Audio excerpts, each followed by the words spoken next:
Muy bien, comenzaremos con algunos casos de derivadas básicas, pero antes nada más recordar que tenemos una función cualquiera, f de x, y bueno, después de tener esta función, pues vamos a poder obtener su derivada, ¿no? La derivada en este caso, pues sería f' de x, así las diferenciamos, f de x es mi función y f' de x es mi función ya derivada. ¿De acuerdo? Entonces, y bueno, hay distintas formas de escribir una derivada. Una de ellas es con la comilla arriba de la f, que es f' de x. Y esto pues también se puede expresar como la derivada con respecto a x de mi función f de x, ¿no? A cualquiera de estas dos cosas le voy a llamar derivada, ya sea que lo escriba de esta manera o de esta manera. Tengo los casos más sencillos para empezar y no hacer un video para cada uno de ellos, en el cual, bueno, tengo primero una función de una constante, una función de una x, una función de una constante por una x, y una función un poquito en combinación con ambos casos, ¿no? Entonces, vamos a empezar con la primera. Sabemos que la derivada de una función constante o un número cualquiera, pues se utiliza la derivada con respecto a x de una constante, ¿no? Y todas las derivadas de una constante siempre van a ser igual a 0. Entonces, en este caso, como mi función es f de x igual a 3, pues lo que busco derivar es la derivada con respecto a x de, en este caso, sería de 3.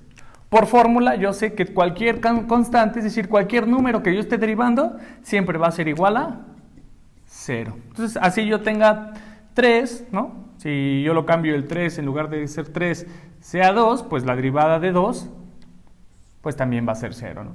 Si fuera de 20, bueno, pues la derivada de 20, como también es un número, es igual a 0. Estas son las derivadas más básicas, ¿no? Entonces, por ejemplo, aquí tengo la derivada de 1000, también es 0. De 80, 40, 58, incluso cualquier número fraccionario, 3/4, 7/8, negativos, ¿no? El -8, el 5, incluso, por ejemplo, la del 0, ¿no? Es una constante, es un número, la derivada de 0 siempre es 0. Entonces, siempre que tengas la derivada de una constante, es decir, de cualquier número, pues siempre va a ser 0, ¿no? Vamos a dejar para que se quede con algún número, vamos a decir la función 6, la derivada con respecto a x. La derivada con respecto a x de 6 va a ser 0, ¿no? Vamos a ver la diferencia cuando ya no tengo un número, sino tengo una variable, ¿no? Única y sencilla, la x, ¿sí? Existe una derivada que dice que la derivada con respecto a x de esta variable x siempre va a ser igual a 1. Entonces, de ese no hay muchos ejemplos, digo, es la misma, ¿no? A menos que yo tenga, por ejemplo, la derivada con respecto a w de w, pues también va a ser igual a 1, ¿no? Entonces, estas derivadas son las básicas. ¿Qué pasa ahora cuando tengo la derivada de una constante por una variable? Bueno, pues también tengo, o existe una fórmula que dice que si yo tengo la derivada de una constante, así como tengo aquí la constante, pero ahora está multiplicada por una variable, ¿sí? ¿Qué es lo que va a suceder? Bueno, tengo aquí la propiedad de que la constante la voy a poder sacar de la derivada. ¿De qué forma? Entonces quedaría que esto es igual a una constante, ¿sí? Estoy sacándola de la derivada, por la derivada con respecto a x de x, ¿sí?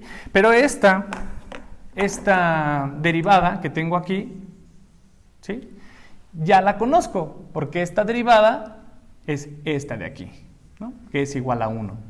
Entonces, pues de aquí puedo observar que eso sería igual a 1. ¿Y cuánto sería? Bueno, 1 por c quedaría c. Entonces, lo único que me está diciendo ahí es que cuando yo tengo la derivada con respecto a x de una constante por una variable, va a ser igual a la constante. Vamos a poner un ejemplo. ¿Qué tendríamos, por ejemplo, si yo tuviera la derivada con respecto a x de 3x?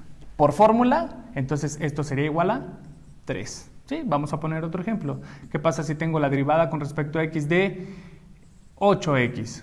Eso va a ser igual a 8. ¿Sí? Entonces, derivadas básicas y un poquito de combinación, ¿no? ¿Qué pasa ahora si tengo por ahí a lo mejor una derivada que es igual, perdón, la derivada con respecto a x de una función que es igual a 3x más 2? Entonces ya tengo ahí una pequeña suma, ¿no?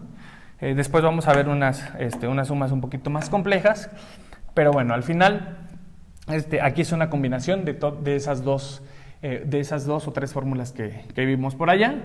Entonces quedaría de la siguiente manera, ¿no? Entonces, como es una suma, podemos aquí, vamos a decir que separarla, ¿no? Entonces tengo por un lado la derivada de 3x y por otro lado la derivada de 2. Hay que tomar en cuenta que aquí hay un más. Entonces, ¿cómo quedaría la derivada, ¿no? Entonces quedaría como f' de x, ¿sí? Que es la que estoy buscando aquí, como lo que estoy señalando aquí de este lado, como la derivada con respecto a x. ¿De quién? Pues de todo esta expresión algebraica, ¿no? Que sería de 3x más 2. ¿Qué tengo que hacer? Observar que tengo más aquí, como lo que decía en la parte de arriba. Entonces, lo que tengo que hacer ahí es separar la derivada, ¿no? Entonces, ¿cómo quedaría? Bueno, pues quedaría la derivada con respecto a x. Por un lado de 3x más, ¿sí? Observen cómo de este lado estoy separándolo por el mismo el operador de suma. La derivada con respecto a x de 2, ¿no? Entonces, realmente no tiene mucha ciencia. Lo único que estoy haciendo es que la derivada de este binomio lo estoy separando en dos. Primero la derivada del primer término y más separado por la derivada con respecto a x de 2, ¿no? Entonces estoy haciendo una separación. ¿Cuándo voy a poder separar? Solamente cuando tenga sumas y restas. No voy a poder separar cuando tenga multiplicación, o divisiones o algún otro operador matemático, ¿no? Entonces ahorita nada más nos estoy centrando porque tengo una suma. Y por separado ya lo puedo hacer. Observen cómo aquí tengo una derivada parecida a las que resolví anteriormente, ¿no? Entonces, por ejemplo, aquí tengo la derivada de 3x. Ya sé que es igual a 3. ¿Por qué? Por fórmula, ¿sí? C por x es igual a c, ¿no? Cuando tengo una constante por una variable es igual a la constante. Y por otro lado tengo la derivada de un número, como el primer caso que vimos, ¿no? Cuando tengo la derivada de un número, yo sé que va a ser igual a 0. Entonces aplico en esta separación de suma, de derivadas, puedo aplicar las derivadas básicas, ¿no? Entonces, ¿cómo quedaría de este lado el resultado de mi derivada? Quedaría por un lado, el resultado de aquí sería igual a 3 más, de este lado la derivada con respecto a x de 2 es igual a 0, ¿sí? Por lo anterior. ¿Y cuánto sería entonces? Por lo tanto, ¿sí? Diría yo que mi función prima, es decir, la derivada que estoy buscando, sería igual a 3 más 0, 3. Listo, encontré mi derivada. ¿Para cuál? Para la derivada de 3x más 2. Listo.